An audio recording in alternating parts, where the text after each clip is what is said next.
the next big discussion is an interesting one. One that's taken the world by storm. You know, AI this year has been a big topic of discussion everywhere, on the radio, on the ground, in studios. The power of what AI can do is incredible, from producing beats to getting somebody's vocals who has no idea their vocals are being used on tracks. You know, some platforms have had those very same songs uploaded to no knowledge of the artist. ChatGPT can write you a whole song, whether it's reggae, whatever genre it is, you just specify I want. So it's taking over. As a creative, it's scary, but there are a lot of challenges and opportunities, you know, intertwined with this AI phenomenon. So that's what we're about to talk about in the next session. It's going to be big. AI, music rights management. Now African right holders can exploit this. How do they do that? How do they do it well? How do they make sure that they're taking full advantage? But most importantly, how do they know that they are being protected? This next presentation is fully supported by SACEM. So thank you very much. A round of applause for SACEM for powering this conversation. And I'll go straight into introducing our panel. When I say your name, just kindly, you know, climb up the stairs and join me here. I'll start off with someone all the way from, not all the way from Kenya, just from Kenya. Just from nearby, Wandiri Karimi. She's a consultant, Kairu and McCourt Advocates. Make some noise for her as she comes up. Thank you so much. Karibu, you're welcome. Rowlin Naicker, the managing director of Sony Music Publishing from South Africa, is also here with us. Very, very important. There's also someone from Uganda, from SongBoost Uganda, Elijah Kitaka, the founder of SongBoost. Thank you so much for being here as well and joining us. And the man who is going to moderate this panel, he's not new to the ACCESS family. We've seen him a couple times here before. It's great to have him back. Please make some noise for Akotchayé Okio, the International Development Officer for Africa, for SACEM France. That's wrong, brother.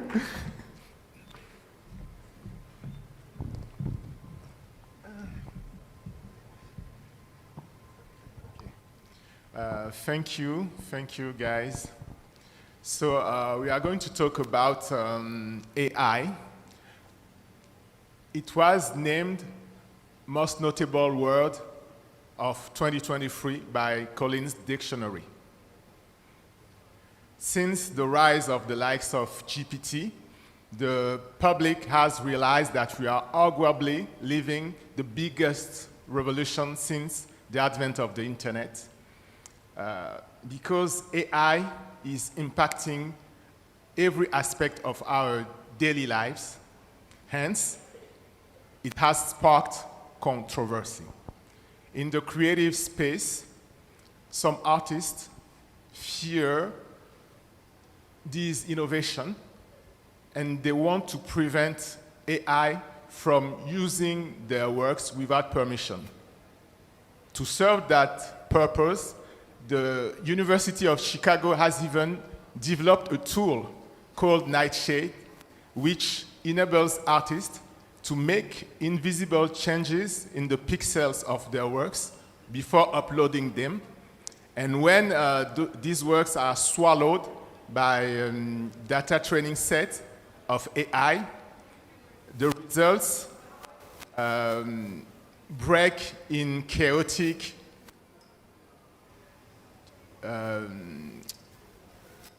realities. Sorry, my microphone. But you know, AI is here to stay, and the majority is willing to cope with it in order to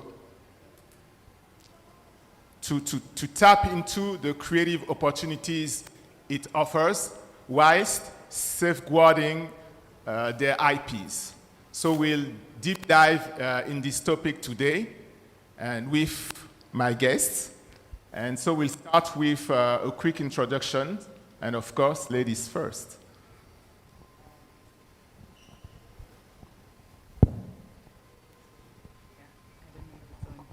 Well, yes, hi. Habari zenyu?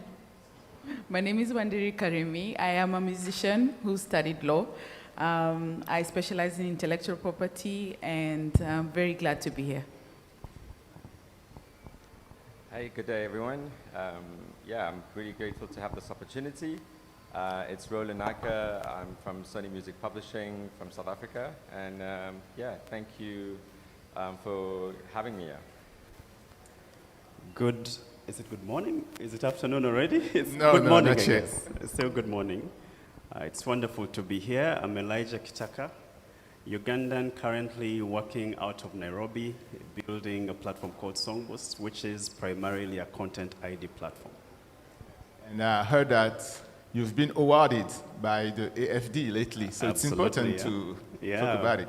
Fresh winners of the Africa Digital Challenge, as run by AFD. Yeah. And allow me to introduce myself quickly. So I'm Akotchayé Okio. You can call me Chaye. I'm from Benin. I used to be a rapper and a cultural entrepreneur in Benin, West Africa. And now I'm based in France, and I handle international development for Africa at SACEM. SACEM is the leading collective management organization in the music field. Okay, so we are going to start this conversation by talking about how AI can be useful to the music ecosystem. So there are three main uses of generative AI in music. You have the possibility to separate stems, and there is one concrete result that we have all experienced lately. Thanks to that opportunity, the Beatles just came back with a new track called Now and Then.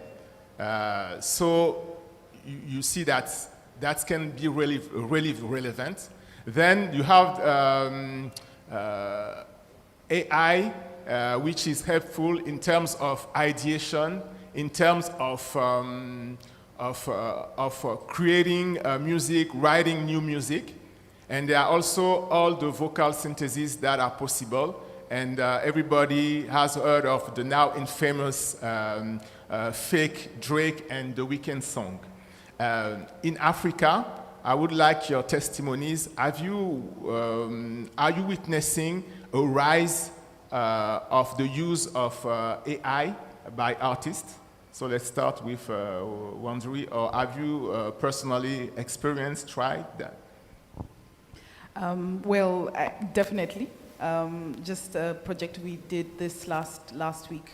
The engineer needed to lift the voice off a track that already had something else, and they used an AI, I don't remember the name, but they used an AI program that then rendered the voice that needed to be removed without the instrument. So yes, indeed, I've experienced it just last week, and I don't know if. I think there are a couple examples. I have to think about this. It's probably not really front of mind when it comes about. But I think back in 2021, we had a singer-songwriter that put out an EP that was powered by AI, and it was sort of the first of it. So there's definitely interest.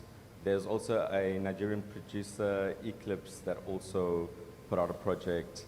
And that was also, interesting to see that happen and play out. So I suppose there's room for, entertaining the AI space.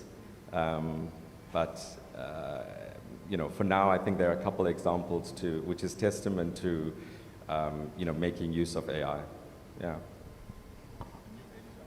No, I think it's still very early days, and the use cases that I've at least personally seen are still very exploratory. Shortening time to market. So if you've done a song and you need to package it, into something you can release, automation of artwork, or, the automation of the full package, that I've seen. But I think on the whole, it's still very, very early stage to say, this one stands out as something that we could case study. Yeah. Okay, thank you.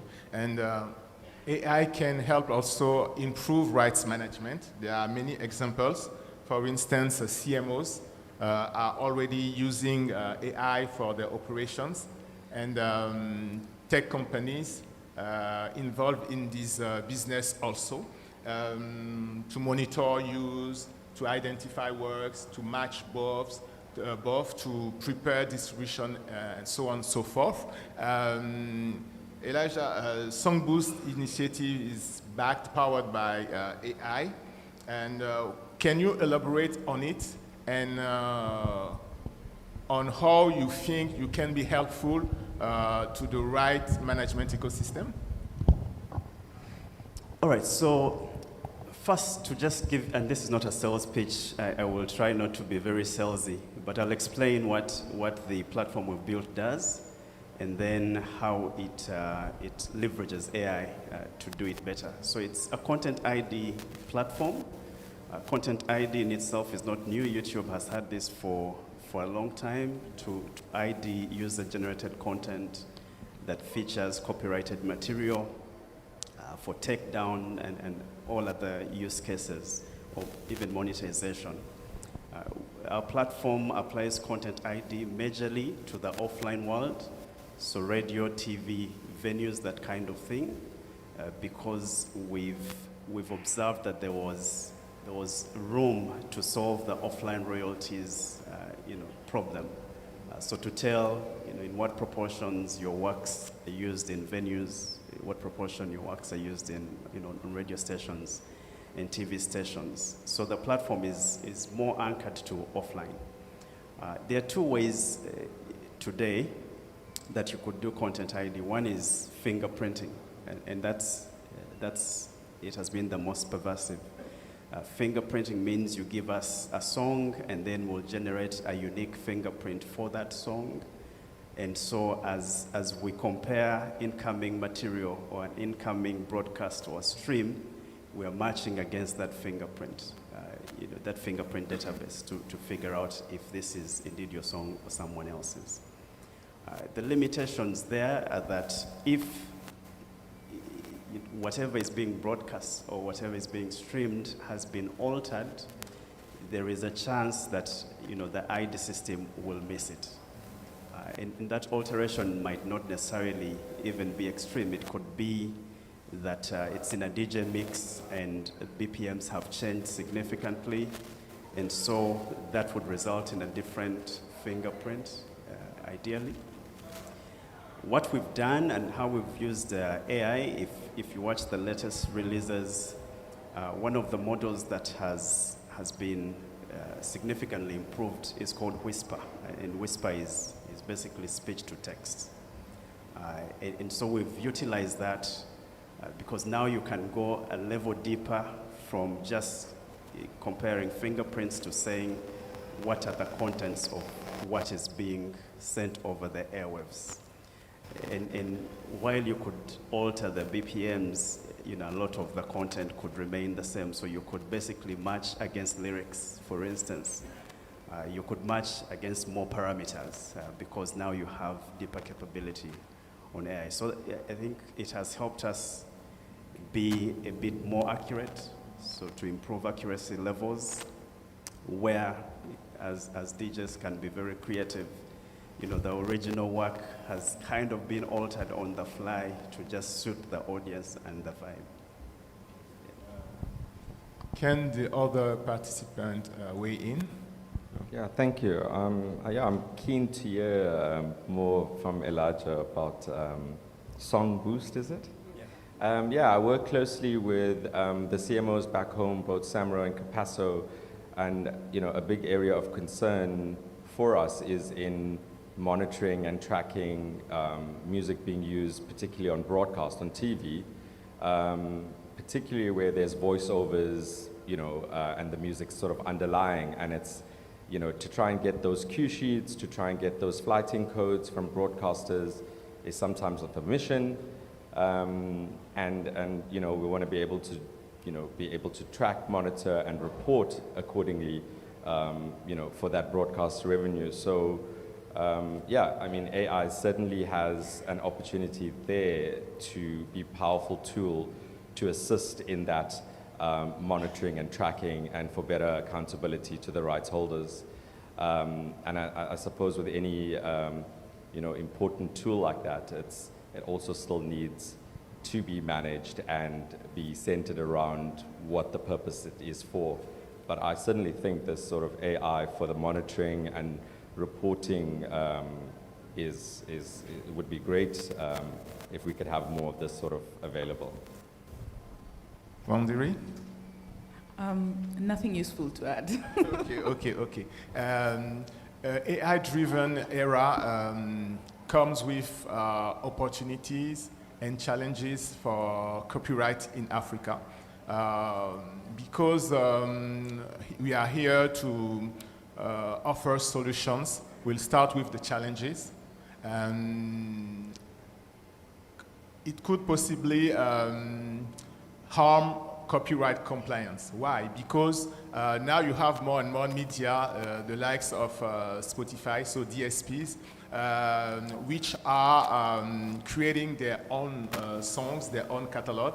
For instance, the Middle East and North Africa's Angami has now almost 200,000 songs, AI-generated songs. Tencent, the Chinese media, has created around 1,000 works, and they even boast that one of them has reached 100 million streams on their platforms. So that means that on a continent like Africa, where copyright compliance is still low, radio, for instance, could be interested, could be tempted to create their own playlist, and that would lower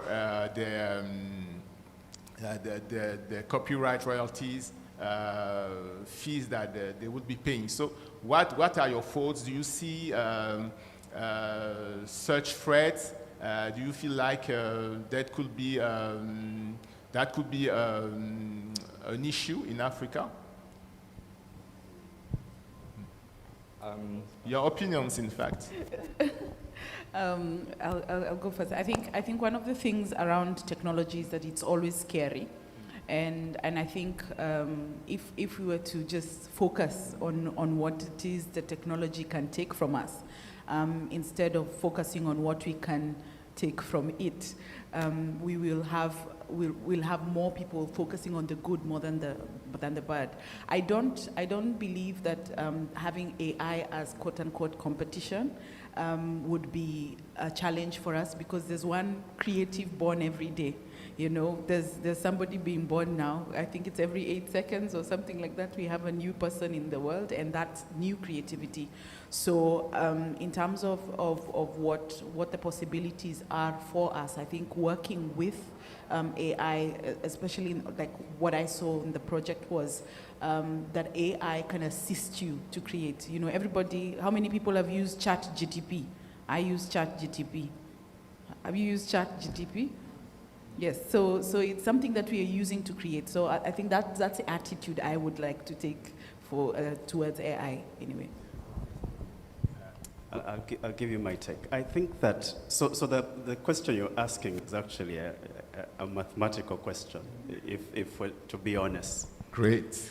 Because you're saying, given the rate of production and how that rate of production will change if you introduce a new source like AI, is there a corresponding change in demand or consumption?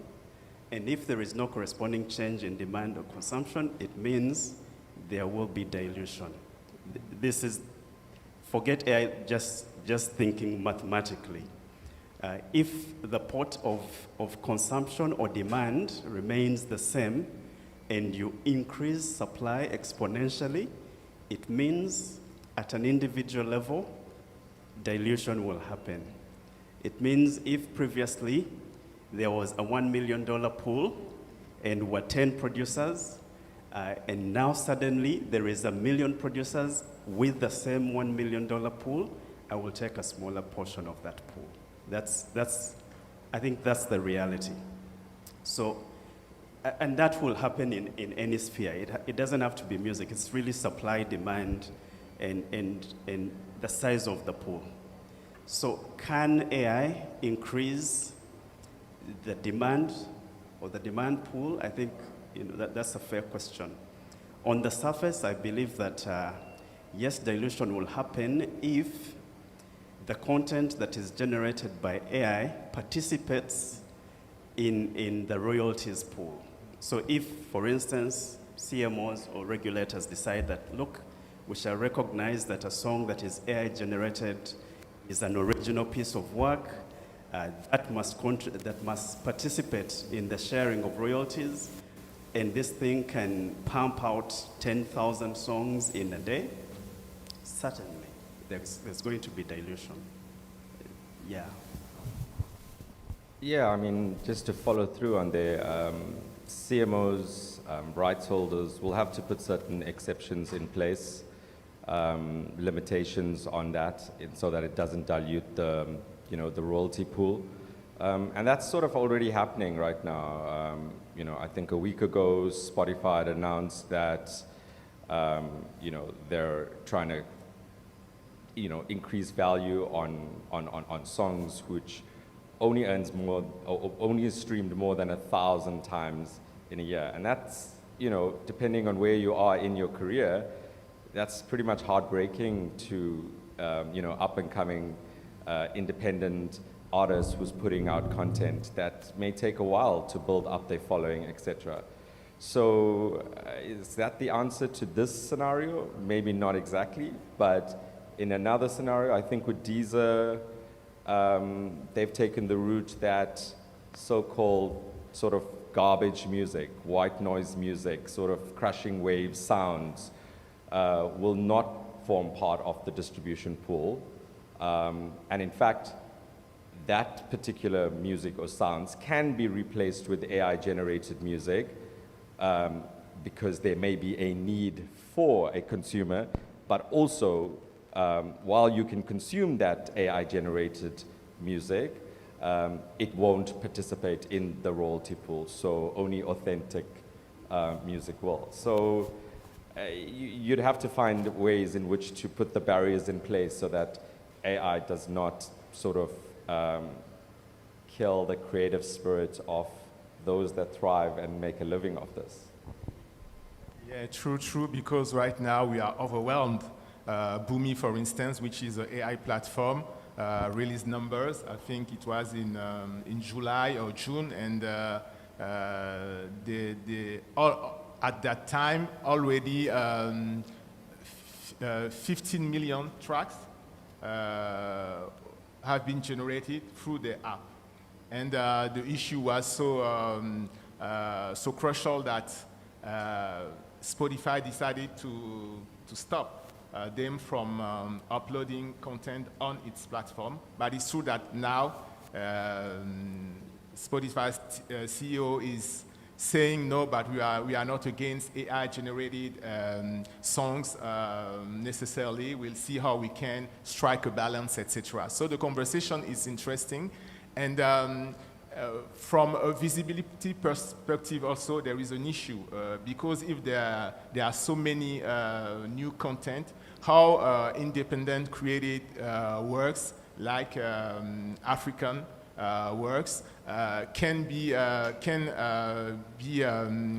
visible on those platforms. And you know that right now, if Africa is so big internationally, if there is an Afro-pop wave, it's thanks to internet. So we are really leveraging this tool. And now with these platforms flooding Spotify, Deezer, etc., Apple Music with AI-generated music, it can make it difficult, harder for us to be visible. So what's your point on that? Because diversity is also a crucial issue in the digital era now. So if let me see if I understand the question. So discovery, you're saying discovery might become an issue because the volume African content. Yeah, and I think it's actually across the board. It won't just affect Africa. Discovery was already a problem, even before AI-generated content. Because remember, the last data that we had before this whole AI wave was that 100,000 new songs were being uploaded to platforms in a single day. Yeah. And in fact, that's why the economics of the platforms were very harsh, and musicians are not happy because, I mean, even the platforms struggle to host and process such volumes when, you know, the demand does not really change. It's only supply that has been changing. So in a world where you have 100,000 new songs hitting the platforms every day, discovery was already an issue. And I think that part of the reason that TikTok became extremely popular, especially within music, is that it kind of hacked discovery using snippets, you know, using like a new format that was much shorter. So suddenly you could go through and find and discover 10 new songs that were a bit more difficult to discover through YouTube. Because remember, YouTube was pre this volume. So discovery was through, you know, you watch a big part of the content. I think that that micro snippet approach helped to showcase more of the world's catalog to a lot of the people and solve discovery. And I think musicians picked that up fairly quickly, and everyone took TikTok very seriously. I think that going forward, given the new change in demand, discovery is always a problem. And I think that just putting on my tech hat and thinking of how to build startups, typically they say that if you want to become successful as an entrepreneur, you start with a niche. You start by being extremely focused about who you want to reach and make sure you can solve a problem for those people extremely well. Before then, you can move into adjacent markets. So I think that same is going to happen to musicians, that you're going to have to tightly manage your audience and your community, and you're going to put on your community manager hat, so that at least in a very noisy world, there is a small set of people, and small is relative, that becomes your niche, right? That live and breathe your content. And that's the first priority audience that you must keep in touch with before then you attack the bigger world. I'll give the rest a chance, but I think that's the first problem. If you don't build a strong enough niche around you, your new content will struggle to even reach people that are already liking you. Yeah. An artist's point of view? I was just about to talk about TikTok because the way songs trend on TikTok has like most recently for us, there's a musician called Sophie Nzau, who was on a track by a Brazilian producer called Mwaki. And because the Kikuyu language is being spoken in it, and everybody in Kenya just got into it, but then she's been discovered and been talked about, and that has driven her name forward. That's how I know her name. I think in terms of what yes, the pool might be larger, but I think one of the things, mathematically speaking, is maybe we've increased the number of people who are consuming on the digital platforms. Therefore, people who, I didn't have Spotify 3 years ago, but I do know now, and so I consume on Spotify, I consume on TikTok, and as technology continues to grow, I think we'll still continue to have more ways in which our music can be consumed. And I think that's one of the things around tech that creates ways for us to make more money. Yeah, I think discovery is, in a time that we live in right now, with so much of apps and data and visuals, and living in a digital world where there's no borders, there's no barriers. You know, I think it's exciting when you see, you know, an artist, a creative, you know, from Africa, from South Africa, from wherever, you know, just in a place that you wouldn't normally think that their music would reach. And it's the tools like TikTok, it's just sort of, you know, the user-generated content that's there, that's licensed, makes it easy for anyone to sort of, you know, put some content together with a dance challenge and then there's discovery happening on it. So while there is so much of music out there, there are also so many new ways in which music is coming to your attention. Some of it is even without your control. You didn't even know it was before you, in ads and in just what the younger generation is listening to and how they consume music. And it's nice because catalog also gets rediscovered. There's so many gems in there where if you try to play this music to, I'll use my own example, to my kids, it would sort of seem so foreign. And then the very same music is on TikTok, and they're raving about it, they're doing these dance challenges, and they're wanting to introduce it to me, and then I have an opportunity to show them and play them the original. And so I think it's in cycles, we're learning from each other in whichever space and platform and opportunity we are. It's not that we're just hearing music through terrestrial, through radio anymore, or just on certain opportunities to listen to MTV. The music, as you say, is so available through like Spotify, etc. So, and the more we get, Wi-Fi, fiber network, and access to those things, we are going to discover more music. The population's growing, and so the music will grow as well. Yeah, thank you. But what is interesting on the other hand is that this proliferation of AI-generated music can also be a real opportunity in terms of new monetization. Because for the time being, and we hope that it will remain the same, AI-generated music cannot be copyrighted, because it doesn't have a human authorship. This is the legal situation in the US, in Europe, in continental Europe.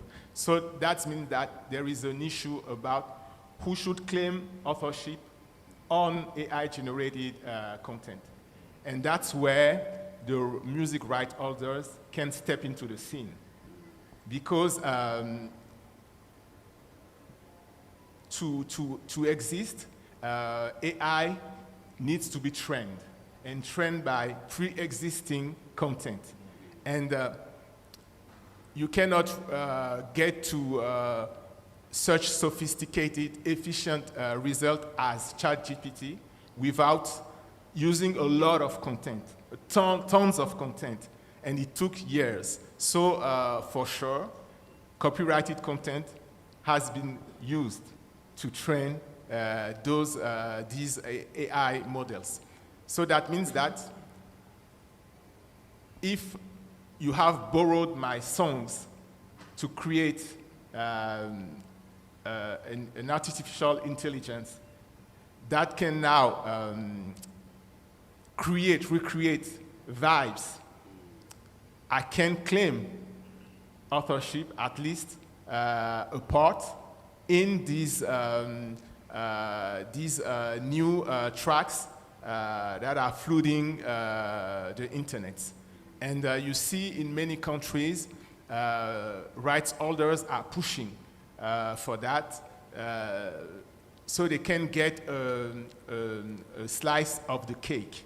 And what is interesting about African content is that now it's sought after. You can see the Nigerian vibe, but not only Amapiano, etc. There are many global sensations coming from Africa now. So it's sure that many prompts, AI prompts, will be about African content, African flavored music. So we have something that we can get from AI concretely. But the issue now is how we build the licensing scheme. Because, you say you cannot use my works without my authorization to feed your AI. There will be also results that need to be licensed. So there will be licensing at the input level, licensing at the output level. But what could be the schemes? Individual licensing, collective management, licensing through CMOs, etc. So what's your take on these aspects? I want to start with Rowlin as a publisher. How do you see these issues? That's a loaded question. Yeah, I think, as a publisher, you at the core, you're there to protect your rights holders, your creators. And in day-to-day business, that's exactly what we do when we're trying to license music for an ad, for use in a film. We have certain limitations built in, certain exclusions, terms, etc. So for an AI-driven application that's ingesting millions of songs of various rights holders, the data that it would take to account on that, to report on that, needs to be governed. Firstly, if it's ever going to get to that stage, it has to be authorized. In the same way that any aggregator or a DSP is licensed by a CMO, I think when you're talking about millions of songs going through an application like that in order to learn and then create, AI music, the view would be that it should be through a CMO and with rights holders mandating the CMO or their publisher, etc., to have that governed. Again, it's down to different legislation in different countries, different copyright laws, to be able to have that foresight to build it into their laws if it isn't in there, or add it in, in amendments, etc. So I think the power is with the rights holders as well, in order to set those limitations. And so as a continent, as Africa, we need to be forward-thinking and ensure that we set those exclusions in place. There's going to be lots of arguments about it's not necessary to do that, you can't, it's etc. But the fact is that it is learning from so much of music, and there has to be a way for those original creators to have their little piece of it. It sounds like a data nightmare, but with 100,000 songs being uploaded to the DSPs daily, or to Spotify daily or monthly, I think the tech guys will find a way to sort this out. Yeah, please, Rowlin, keep the floor. Just to follow up on what you said, right now there are some negotiation between Universal and YouTube to enable user-generated content using AI, so powered by AI, who would exploit protected works, universal music protected work, and do that lawfully through licensing schemes, so monetization at the input and the output level. Are there any discussions regarding Sony on this matter? Any ideas that you are pursuing? Yeah, I suppose sort of each territory, would have its unique way of monetizing and making use of that opportunity. I think the main thing is that if you represent a set of rights holders, and if those rights holders are aligned to your vision of using it in that purpose, and if it's licensed and monetized, and if that revenue and earning potential goes back to your rights holders, then I don't see any issue with that, and I'm sure there's going to be unique ways like the ones you've mentioned in order to do it. It's all about licensing the works, making sure it's protected, and if AI is going to work for original creators, then that's a good place for AI to live within, because it's governed, it's given the authority by creatives, to be used in a specific purpose, and it's being reported and accounted. And if that's monetized properly, sounds good to me. Elijah? Yeah, you're asking some really interesting questions. So your question is really attribution at the core. And what comes to my mind is a number of things. I don't even know where to start. So let me give a disclaimer. Remember what Donald Rumsfeld used to say? There are things you know that you know, things you know that you don't know. So there are some things we know that we don't know yet, and attribution is one of those things today. I don't think it's a solved problem.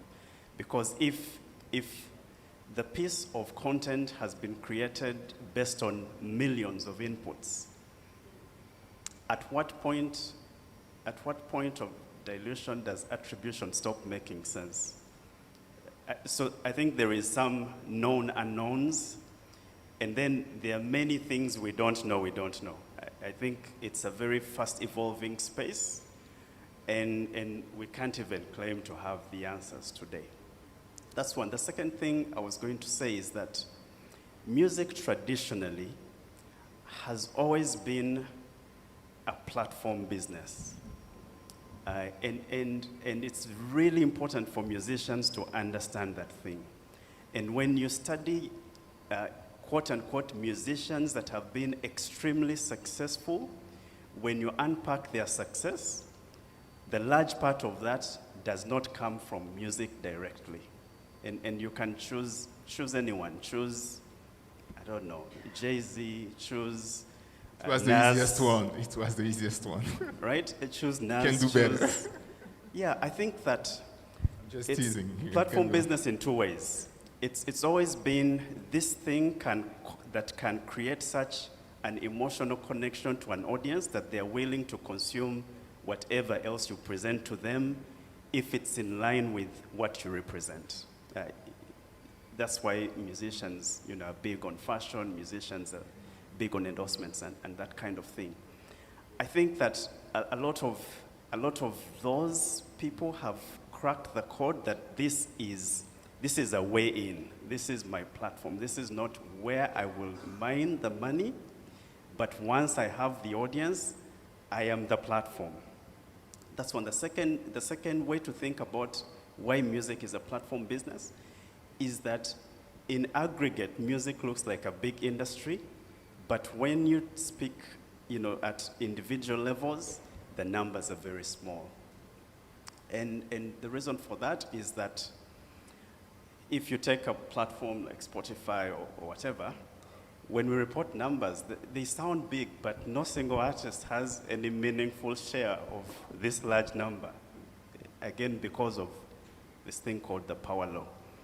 It's really... Let's say there are a few, the top tiers. Yes, yeah, the winner big takes all. dogs. So that's it. It's a lot of the takes all. value is concentrated in the Business top model, 1%.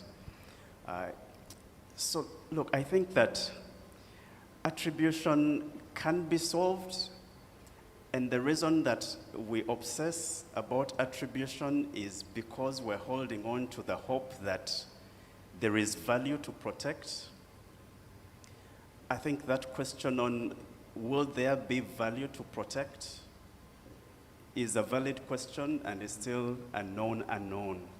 Yeah, I hope I haven't confused everyone. No, maybe I have. No, we'll clarify any gray areas throughout. No problem. Wandiri, you want to weigh in? Because when you were asking the question and you mentioned it as attribution, for me, it goes back to just the legal definition of what authorship is and whether there is originality in what the AI does.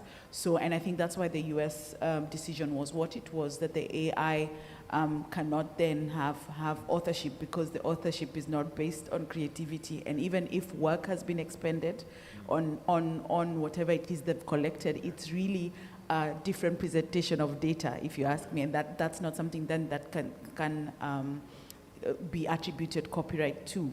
But then if copyright then cannot be attributed, then my question is, and whenever I would see this user-generated, this is how you can make money, put in waves and you're making money off YouTube and all these places. My question then has been to the people who are creating these algorithms that are being consumed by users. Should they then rightly be paying this content creators when they've not really expended work, have had originality, and therefore not really authored copyright work? So that's where my mind went to. So my argument is really AI shouldn't really be making money off something that they've not really created.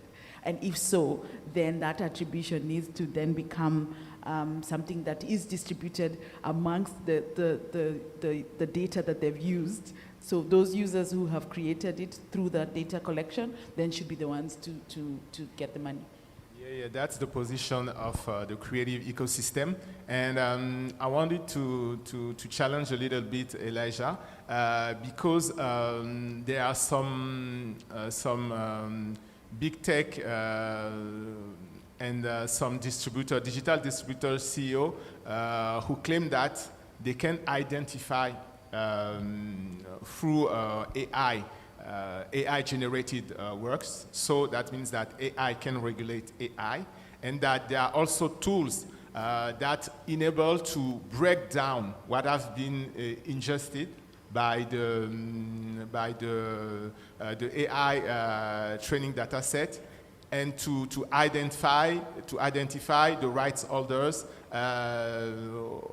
at what extent the works have been used, etc. So there could be an accurate monetization, a fair monetization of all rights holders involved in the creation, the feeding of the beast, if I could say so. So do you think that Africa could create its own tools at an affordable price regarding our realities that could monitor AI-generated works? You're asking me tough questions. Look, how do we approach this? So is it possible to identify a piece of work and say this was AI generated or this was human created? Yeah, yes. I think that's certainly possible, and there are tools today that that can do that. We've seen applications in education, for instance. People are given assignments and you hand it in, and there are tools that could screen.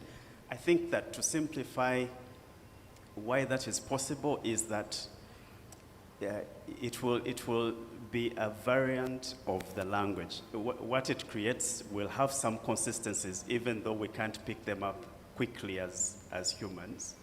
But it will leave some traces on why this is different from what a human would write. So I think it is highly possible to differentiate and say, no, this is not 100% human generated. Yeah, sorry to interrupting you. In fact, my question is not how they operate, but do you think that in Africa, with our, let's say, the state of technology right now, the opportunities and the human resources, we can pull this off? There are some Africans who can create this kind of technology. I am extremely conflicted. I cannot say no. Because I trust the talent that we have. I think, though, that a lot of standardization will happen. And so, part of what technology has done is this thing called democratization. It levels the playing ground where anyone interested can really apply themselves to solve a problem. So if we don't, it won't be because there is no volume of talented people, we don't have access to the technology. I don't think it will be those things, because those things are flat leveled today. Today, as SongBoost, for instance, we're part of a Microsoft program. They've given us heavy access to their own platforms. You know some of this information. We've got about $150,000 in cloud credits. Part of that is specifically on OpenAI APIs and capabilities. So I think these companies are willing to say if there is anyone that wants to build, it doesn't matter from what part of the world, we're willing to support them if they're serious.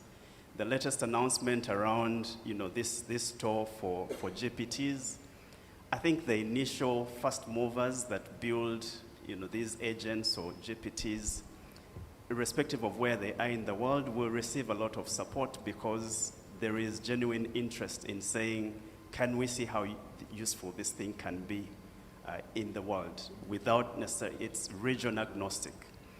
So I think that the techies that could be here or are building across the continent, they have access to the same tools that everyone has access to. And the beauty is that I think since COVID, the world has just been increasingly being leveled. It's almost like a reset.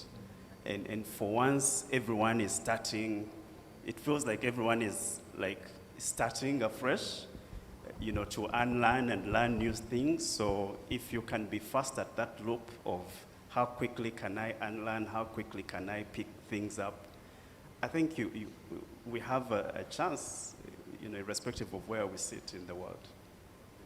Maybe you have thoughts on this quickly? Yeah, I have to concur with Elijah. I think we have enough of the talent, the knowledge, the passion in order to create the tech and to be that tech savvy and to compete with the best of them. I suppose there are limitations in terms of possible resources. It's an expensive machine to feed in order to create those sort of tech and systems. But I certainly think that we have, the tech fundis, those sort of developers and those guys that think along the best in the world. So if we find the right investments, if we find, we'll be able to definitely do it. And I think as Africans, we should absolutely be thriving to do that. And I suppose, as Elijah said, maybe they're amongst our audience here or those, streaming in. Let's find the right people and, supporting that initiative for the right purpose. Completely agree. Sorry? I completely agree. Okay. So we have now a bigger picture of the opportunities, but we know that we can only thrive if there is the appropriate framework, a conducive one. And in order to build that, there's always a lot of advocacy that must be conducted. At an international level now, the creative ecosystem is working hard on that to make sure that because AI-generated content, AI is not linked to human behavior. There's no human authorship. AI cannot be considered as a copyright holder. So this has to be a consensus among the players, but also ensure that there is more transparency from the platforms, so they can give access to all the data because they have them. It's just a matter of recording what they are using to train the AIs, and make sure also that license schemes that are put in place are respected, etc. So, for instance, at the European level, there are negotiations for an AI Act. Do you think that Africa is bracing for this advocacy? Are people aware of what's at stake already? I believe so, but I think a lot of the times when legal instruments are being made, they're usually made from a reactive situation and not proactive. And I think one of the things we could do, and I hope, I'm sure that there are representatives here from different governments, but one of the things that's very clear is that if the legislation is there, for example, when M-Pesa was starting in Kenya, there was no regulation for M-Pesa at the beginning, and the regulation ended up being created thereafter because it was such a new space. But what I think we can have is just a skeletal framework in which we look at what are the legal spaces that we want to protect. So, for example, when I was, mentioning about what ownership is, for example, like that, if that is the basic place that we are coming from, then what framework can we create to ensure that if these AI-generated works are in the space, how are we going to have those exceptions that will protect the user, but also protect the creative. So I would think, I know for Kenya, there's quite a bit of work within the creative economy with different spaces being created for people to move forward. But like we discussed earlier, that we need also to, as a creative economy, to stand behind, one position and be, whether it's the associations, whether it is the organizations that represent the artist or represent the creative, that we must be the ones to stand and lobby. Again, very fortunately, we have a very knowledgeable parliamentary committee that deals with innovation and the arts. So for us, we have that advantage, but I think that's something that can be replicated in other countries also. Okay, your thoughts? Yeah, I think it's definitely on the radar.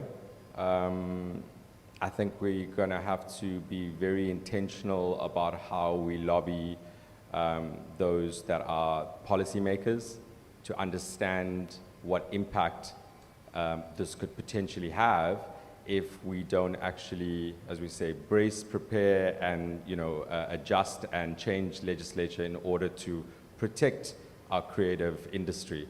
And I suppose while rights holders, CMOs, et cetera, are lobbying for this and making arguments or writing papers to those that are, that has the ability to amend policy or create policy, it's very important that the creatives actually understand their purpose in the lobbying process.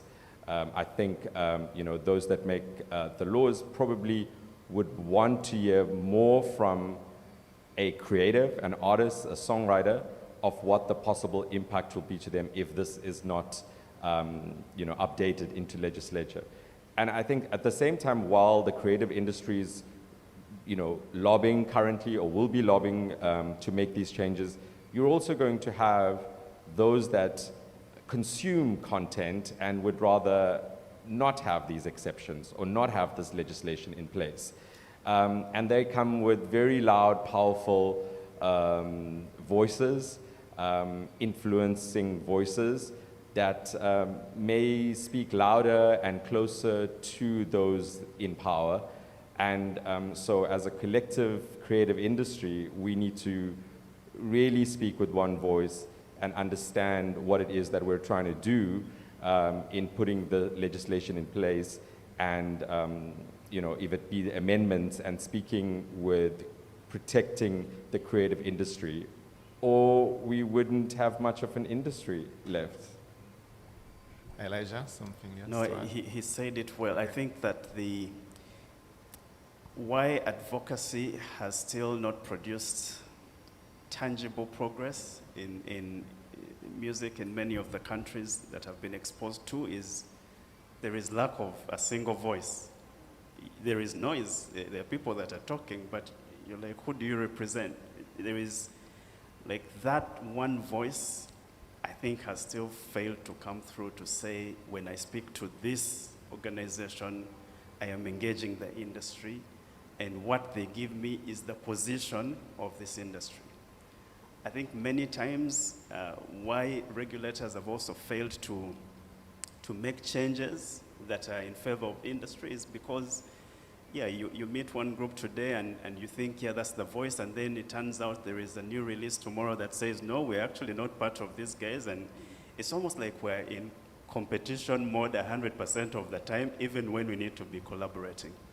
So I don't know if, I don't have the answer, but I think that if that one voice could be found, then advocacy would be easier.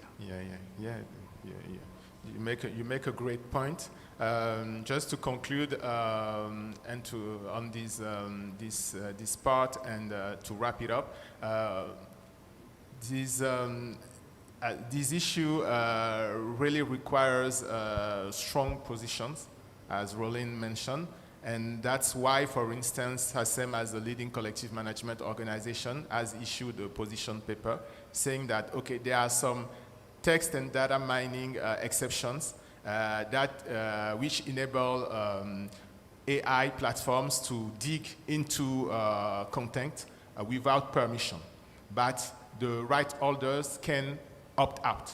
So we have decided to opt out. So that means that from now on, nobody can use SACEM's repertoire without permission and without negotiating the conditions. So I think that's a way to also tackle this issue and force these platforms into agreements that can be fruitful and that can help build a sustainable ecosystem for both parts. So now the floor is open. If you have some questions, they are more than pleased to answer. Thank you for listening.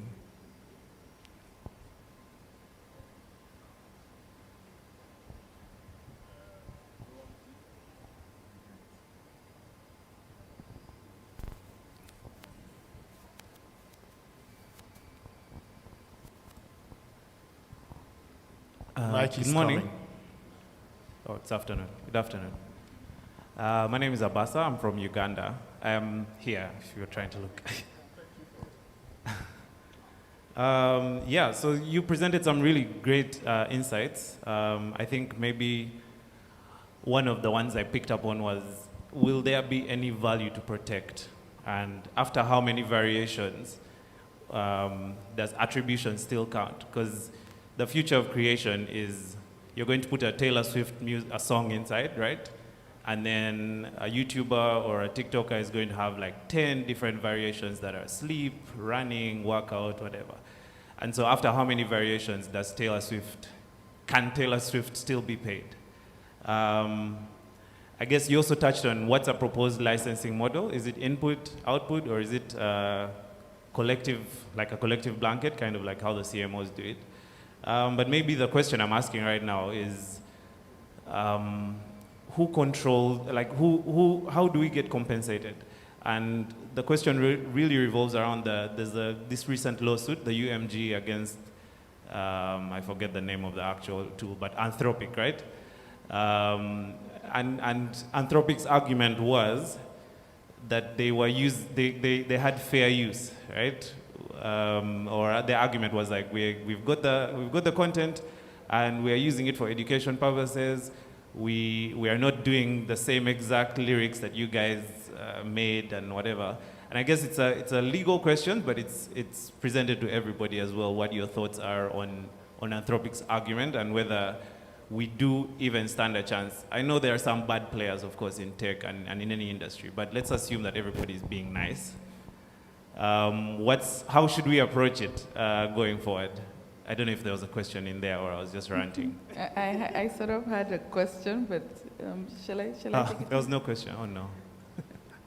Yeah, so the argument about fair use, and so fair use is these are the exceptions that exist in copyright law that I can use so-and-so's work for educational purposes, or I'm using it for parody, or I'm using it. So there are certain ways in which you can use a work without having to pay. But again, even when you think about a contract, we have an obligation when we are living as human beings. We have an obligation to be kind to others. But you see, the contract that you sign, or rather the agreement that we have with each other, is only as good as the person who's signing it.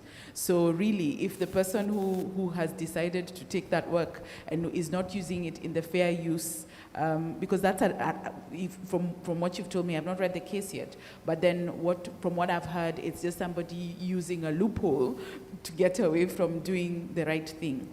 But I wouldn't say that should be a deterrent or it should cause us to lose hope, because the whole point of the law and the copyright law and the copyright regulations is that if and when certain things happen like that, then therefore there can be those arguments. Because when we go to court as lawyers, we present the case of the person who we are acting for. But you as an artist or you as a creative can rest assured that the legal instruments that are available are there for your good.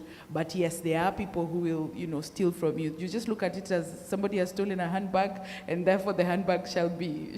You'll go to court and you say they stole my handbag, and the person will say, oh, I was just using it for just moving my books or moving my shopping from point A to B, and then you will say, but that's not right. So you just have to look at yourself as a creative who is creating anyway, and if they're imitating you and stealing from you, it means you're doing something right. Okay. Yeah. Just because we don't have that much time, I just wanted to explain to him that it's still an ongoing process. We have yet to figure out how to regulate, how to license.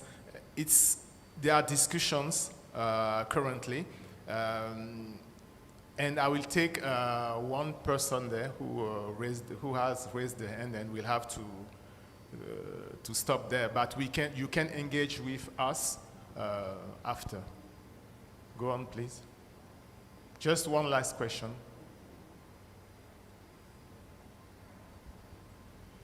Thank you very much.